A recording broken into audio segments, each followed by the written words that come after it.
right. With that, it has been announced, we're jumping into our second to last conversation. So the following fireside chat is going to be a huge a huge inspiration for the entire Romanian tech sector. So our host, Alex Conrad, will host the fireside chat with Daniel Dinesh, the founder of UiPath, the most successful Romanian startup overall, and very, very excited to have him join us at Texavania. So Alex, who's going to moderate this, is a senior editor at Forbes, covering venture capital, cloud, and enterprise software out of New York. And among other things, he is editing the Midas list and the 30 under 30 for VC. And he has written cover stories about Mark Benioff, Satya Nadella, Masayoshi Son, and hopefully Daniel Dinesh is soon coming to that list. Please welcome Alex and Daniel.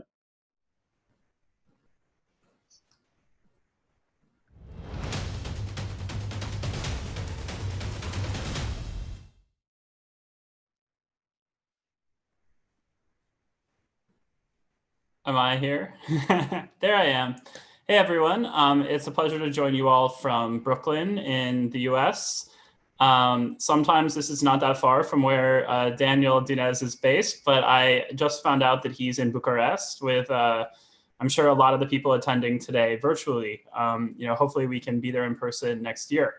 But for those who don't know Daniel, and I think probably most people in our audience right now do, Daniel is the founder and CEO of UiPath, which is valued at more than $10 billion, a company founded in Romania and now based in New York City, although Daniel loves to go back and forth. And I was lucky enough to join him in Bucharest last year. And Daniel, for the record, has made the cover of Forbes in September 2019, the lead story of our Cloud 100 issue. UiPath is number 3 on the list that came out last week with some elite company in Snowflake and Stripe. So Daniel, it's really a pleasure to reconnect after the time we spent together last year, telling the UiPath story. Thank you so much for the kind introduction, Alex. We spent quite a few good days in Bucharest. I guess you like the city. I hope you'll be back sometimes. A beautiful city. Daniel and I share that we both love reading and history, and Bucharest is a city that has a lot of both. So definitely, Daniel, do you mind telling us a little bit of kind of your story, how you ended up an entrepreneur? I know it well, but I'm sure our audience wants to hear it directly from the source. I think I was a bit born with the desire to build something. Even, I told you, when I was in high school, I wanted to become a novelist. I think this is kind of an entrepreneur to become a writer, for sure. And then, I had to do a lot of stuff when I was young because I had to, to sustain myself since I was 19. And life teaches you lots of lessons when you have to face it. But most importantly, after my gig as a software engineer at Microsoft, I decided to come back to Romania, which in retrospect, it's not the best place to start a company, even though it's not the best place to start a company. I was going to say, but probably easier now because of you. I hope so. No, I do hope so, because for my fellow entrepreneurs here, I love to see that there is a little bit more interest from the venture capital, from even the people that would like to join startups. But in my time, the idea of raising money in Romania was nuts. And people are very conservative. Good engineers don't work for startups. They would like to have secure jobs and so on. The education system is in a fall. I think it was way better maybe 20 years ago, but now it's kind of a fall. People are fleeing Romania. So it was really a bad time. But you had a tough time in the US, right? I mean, you at least your first time in the States working at Microsoft, it didn't seem like it was an easy time for you. No, not at all. easy. My English was really broken. Not that today is much better, but It's much better. well, I hope so. But and you know, facing US, it's such a big country. There is Seattle is one city, New York is another one. It's facing from Bucharest, which is kind of a, you know, crazy city, going to a bit the coldness of the kind of distant culture of Northwest. It was a bit of a shock. I didn't take it very well. But the experience of working for Microsoft and meeting great people was awesome. When you got back to Romania and you're doing some tech work, some of what we'd probably consider consulting, where did the sort of idea of UiPath really come from in your mind? And where did you transition from you know, doing some of this earlier work to sort of the vision that you hold today? So since the beginning, I came back with the idea of building products. I never liked, you know, being a consultant or doing only software outsourcing, but that was the way to bootstrap the company. And we tried different things, but one product that kind of worked was this one, building this computer vision technology that lets, you know, other software to read what is on the screen and interact with the screen. And we were building, you know, lifestyle business out of it. And in a way, we were fortunate that in 2011, at the beginning of 2011, we lost our biggest outsourcing client. And then we decided, let's put a stop, let's focus only on our technology. And that was the beginning, but it was almost a death-like experience at that time. I don't know how we really survived between 11 and 13. It was month by month. Every single month, the revenue would have kept the lights on or not. Wow. Was that an exciting place to be for you? Were you just trying to focus on survival from day after day? Or as an entrepreneur, what was your mindset in those first couple of years there? It's very depressing. People are asking me today, how can I manage with all this pressure? And I'm telling them, this is nothing compared when you are in survival mode.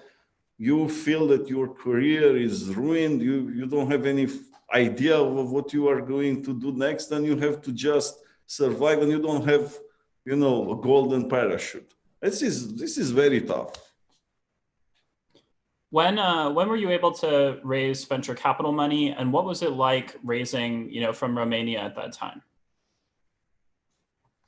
Well, like any other first-time inexperienced entrepreneur, I thought that venture capital are all sharks and they wanna, you know, steal the company from you. So I was very circumspect, you know, dealing with them. And I was kind of lucky to be introduced. The first VC I talked to is actually a great guy, and he came from really one of the best firm in the region, Dan Lupu of Early Bird. But we kind of danced for, I think, 13, 14 months until we were ready to ink our first seed fundraising. What do you think resonated with outsiders, whether it was people who you were trying to get to join the company or those investors who eventually gave money? What resonated with them about UiPath's vision? Well, at that time, I think they were sold by how large our TAM is. It was a matter more of execution, convincing people, but we are addressing, like, in a way, you know, like Snowflake is dealing with the data of the world. We are dealing with the processes, with the work itself that deals. So it's a huge TAM, and people got this, but everything else being equal, I think they invest in the founding team, in the vision, and in the TAM. So were you just projecting confidence to the outside world then? Because one of the stories that I'll never forget hearing from Excel's investors in London, one of the top firms in Europe and the world, is that you kind of speaking to the partnership around the time you were closing your investment with them, told them, I'm going to make you a lot of money.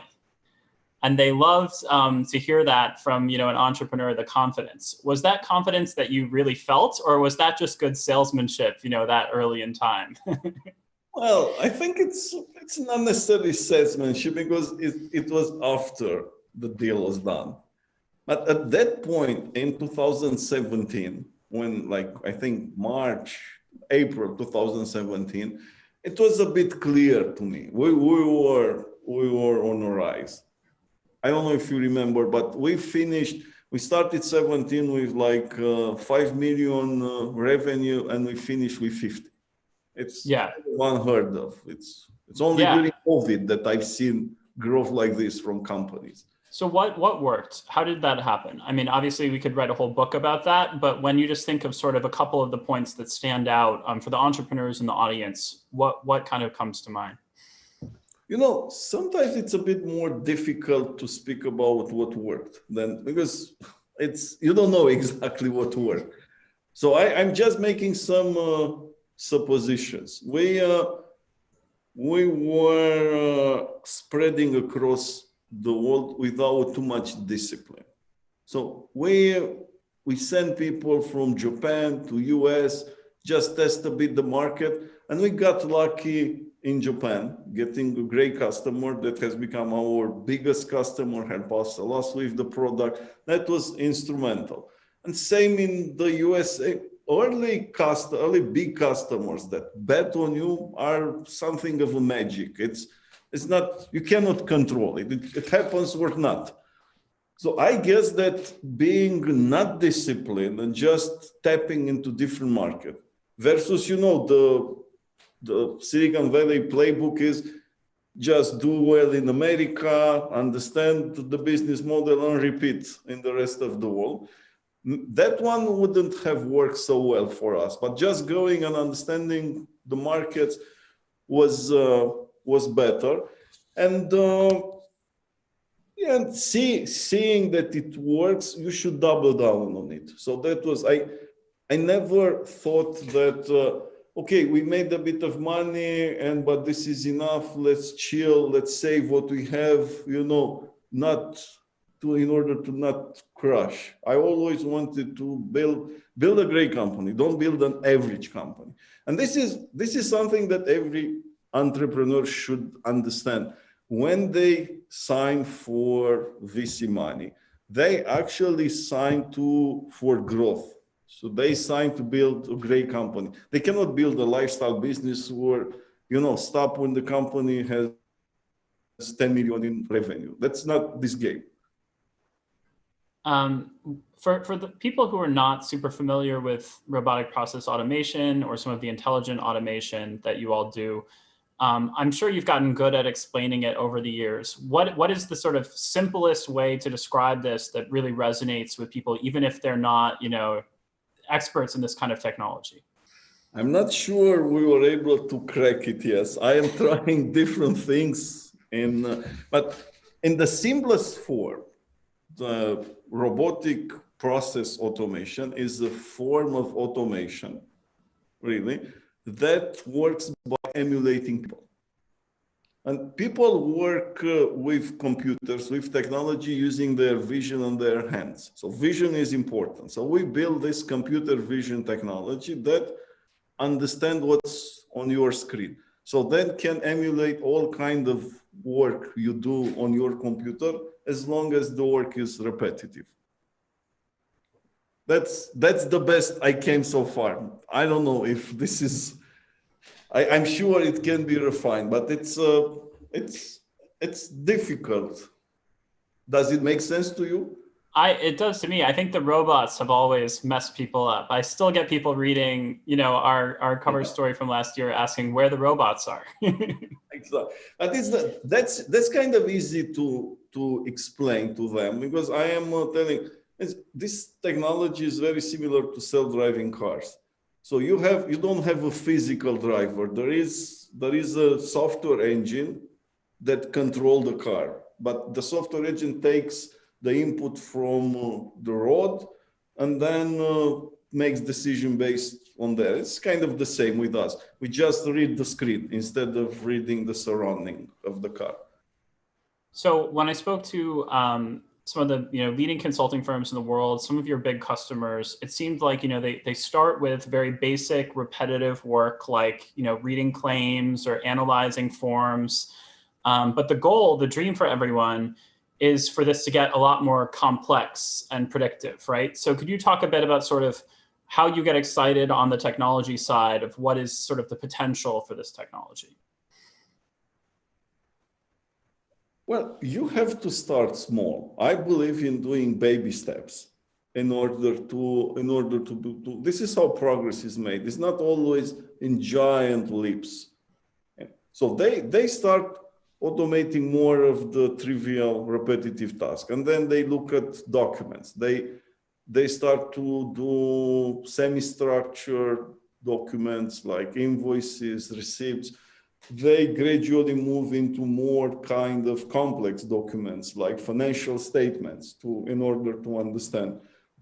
And then people are moving to automate some kind of more of a trivial decisions, but that cannot be expressed in using various sorts of machine learning.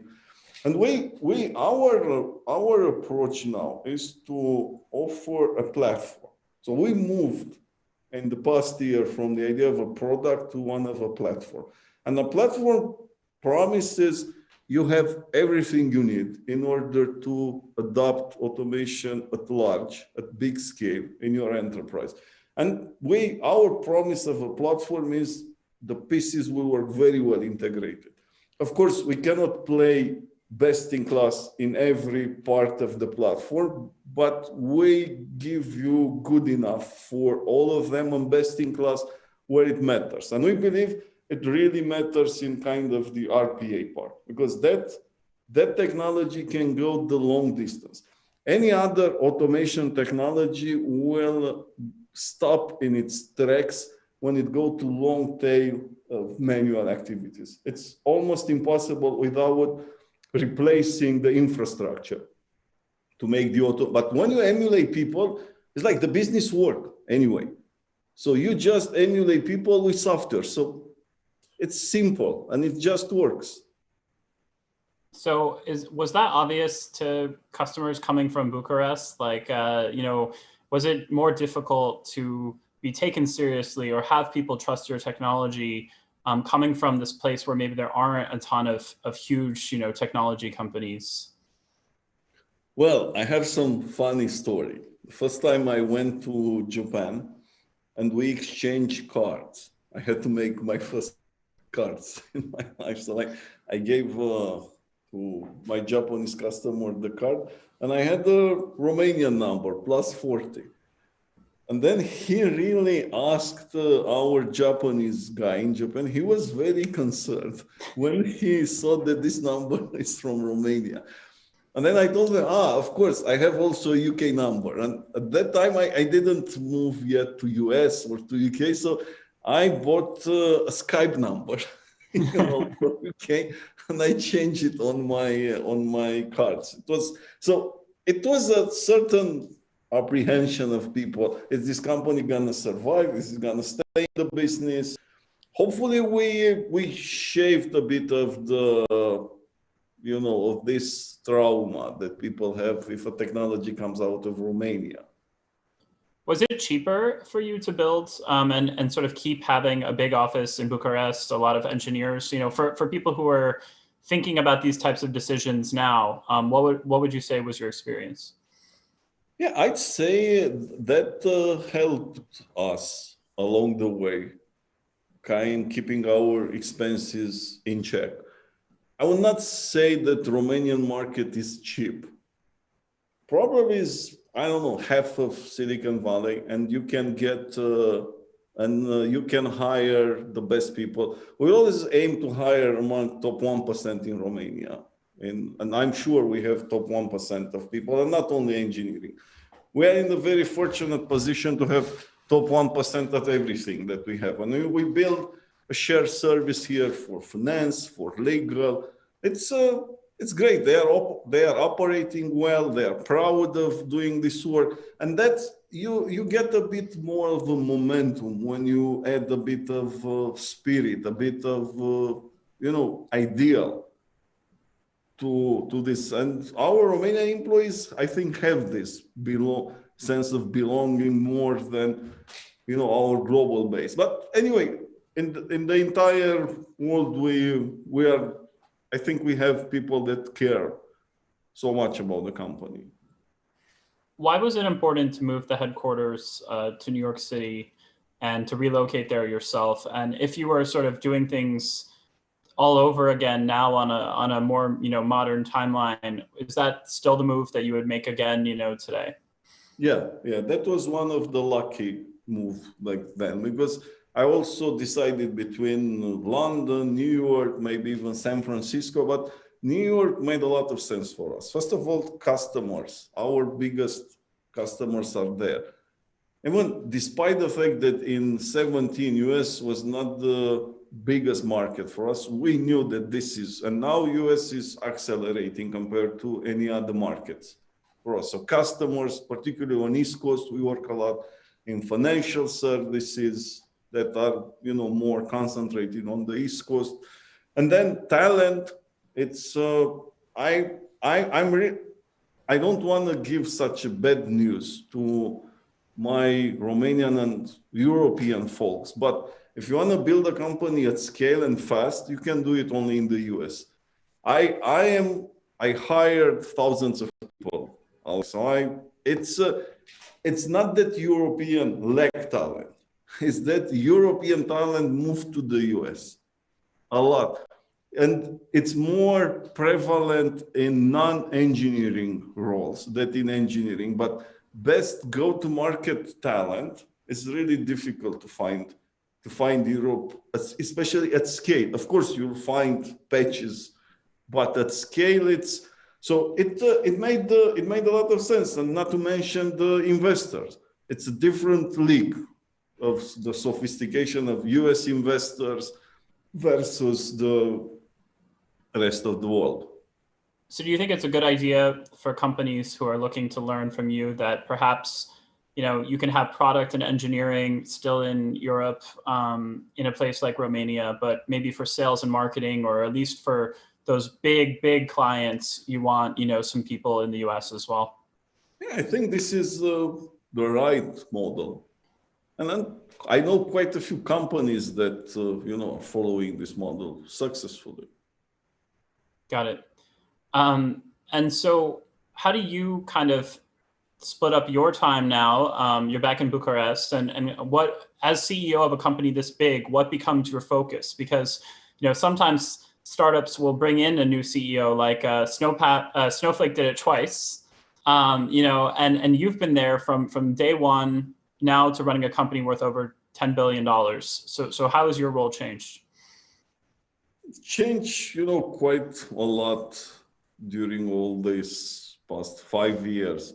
So I was our first sales leader. So I learned a lot, and then I hired good people. Now we hired the great sales leader, former Carbon Black and Dropbox CRO. So I'm continue to learn watching him in action. But I stepped a bit away from kind of day-to-day go-to-market operational role. I would like to spend more time into a product role, because I also have I have 2 jobs in UiPath. One is the CEO, and the other is like a product manager, where I take care of some features where I believe I'm best in the world to deliver, like this computer vision stuff, specialized for the screens and anything. And I draw a lot of pleasure working with engineers, other product managers. It's fun. But strictly in the CEO position, my roles are about strategy, about talking to investors, talking to bankers, making sure that the executive team gel together and things are working well. Of course, hiring, firing, it's part of the most important. Keeping the culture alive, make sure I get my antennas into the company and I understand where the company goes and I can still keep the direction. But it's really mostly this type of high-level job. I think I am fortunate to not having to go into an operational role because I'm not a good operator, as you know very well. Well, actually, I still hear from people who are impressed by feeling like they got to know you a little bit, reading our cover story, how you read, how you wanted to be a writer, how you don't feel like you need to be that CEO who goes into the office at 5 a.m. and is, there for 20 hours. Like, I think your style is that you know what you're good at and you kind of can focus on that on your own time and you're very comfortable with that. And I think that, that's not something we see a lot from CEOs of these unicorn tech companies. And I'm curious, is that something that just comes natural to you, or has that been something that you've had to really defend to feel comfortable to do that and not follow that sort of, Silicon Valley ideal, who's going swimming at 4 a.m? Well, I don't know. It's good if you can swim at the 4 a.m. and then have 12 hours Zoom calls, and then you have 2 hours of yoga meditation, and then you can still think.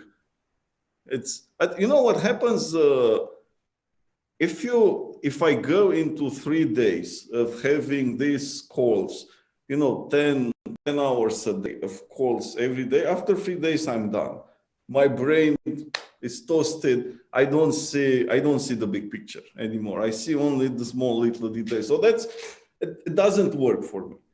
And I knew this. And I met my conundrum always regarding myself was that I met a lot more people smarter than me in all the imaginable domains. Not to talk about reading, writing. It's so easy to find better people. But in every imaginable domain, I met people smarter than me. So I never understood what qualified me. But my only answer is that the broad sense of understanding a bit of everything, making unbiased decisions. So having this capacity of listening to people and making unbiased decisions, I think it's critical. And guys, my fellow entrepreneurs, fight your biases. This is so critical. And now, don't try to impose your ideas. Fight your assumptions, your biases, fight your ideas. Your ideas are just, something. Thoughts are coming and go, and people believe if they are their own thoughts, they get attached to their thoughts. They are just thoughts. You have to question them. It doesn't matter if they are yours. Hey, I've seen so many times people get attached to their own thoughts without questioning so much, and they defend them, in front of evidence. This is nuts. How is it for you to now have so many expectations, so much excitement around you and the company? Obviously, there's been a lot of reports that you're on the IPO path, and this could be, one of the iconic and largest tech companies to ever come out of Europe, if not the world. So does that change the game for you, or make things, scary, exciting? What is it like, in your shoes? Well, at times it makes it a bit more anxious because you feel that you have to conform to an image that you project about yourself, you project about the company, other believe, but that's the path to unhappiness. So to me, I'm just trying to do my best every day, Alex, without really thinking about this IPO.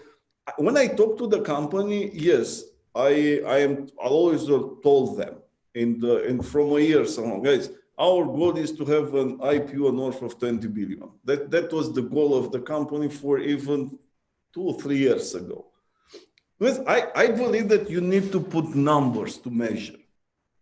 This is success, because otherwise we can drink our own Kool-Aid and live in an illusion. But that being said, I would like to focus on my day-to-day stuff. I cannot know what's in 6 months from now on, the market might crash or whatever. Why should I just spend so much cycles thinking about it if we can be the new snowflake or not? It doesn't matter.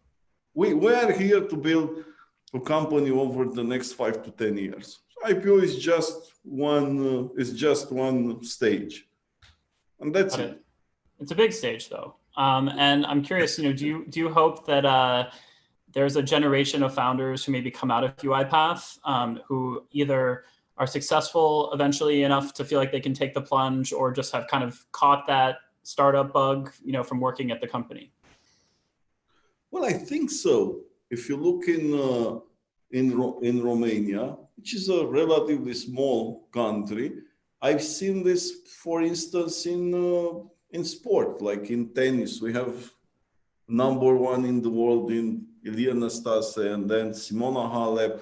And I think I've seen a lot of energy into putting into tennis, which is something that I love. And people are motivated seeing them. So why not and I meet, quite a few people that, that are telling me they are motivated, and, they told me that, even their valuation increased quite a bit because of UiPath. And I've seen also in Romania some deals that were unheard of even like 2 years ago. That's great. Have you got to meet Roger Federer now? I met him. I was privileged to spend 1 hour with him in a Zoom call, not in person, but it's a highlight of my year so far. So you build a $10 billion company and you get to have a Zoom with Roger. That's how it goes. I think it's worth it. Awesome. Any last piece of advice that you would have for entrepreneurs who are just getting started, who are inspired by, the UiPath story so far, Daniel? I think don't stop. It's clear. If you got on this path and you got the courage to do it, just don't stop. Pivot, iterate, do something. It doesn't matter your first attempt, it's not successful. But if you feel it, if this is, I think resilience is the most important quality of an entrepreneur. So. Amazing. Well, we look forward to seeing you continue to build UiPath and build out your reading list, which you need to share with everyone. But Daniel, thank you so much for the time and for joining me at this awesome, event at Techsylvania. Yeah, thank you so much, Alex. That was fun. Can't wait to meet you in person. Thanks. Absolutely. Take care, guys.